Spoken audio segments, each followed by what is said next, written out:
రేవంత్ అన్న మా రాష్ట్రం అంతా ఆనొచ్చి మొత్తం పత్తి చేలు పెడితే పానానికే మాకు ముప్పు వచ్చిందన్న. దయచేసి దసరా పండుగకు మేము ఆడపడుచులం అడుగుతున్నామన్నా, మీకు దయచేసి దండాలు పెట్టి అడుగుతున్నామన్నా. ఇంటికి ఒక 10,000 వెయ్యనా, నీకు మరీ మరీ పుణ్యాలు వచ్చన్నా. చాలా మంచిదన్నా.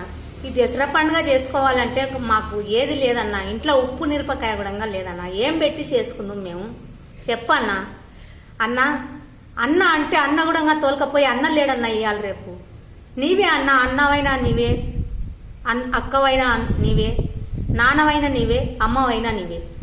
ఇవన్నీ గమనించి మా రైతులు నష్టపోయినందుకు ఇంటికి ఒక 10,000 వేయన్నా, నీకు పుణ్యం వస్తుందన్నా, నీకు దండం చేస్తామన్నా. మరీ మరీ మీకు 10,000 శరణాలన్నా వెయ్యన్నా. వెయ్యన్నా, మేము చాలా ఇబ్బందిలో ఉన్నామన్నా. వెయ్యన్నా, ఇంటికి 10,000 వేయన్నా, అకౌంట్కి ఒక 10,000 వేయన్నా.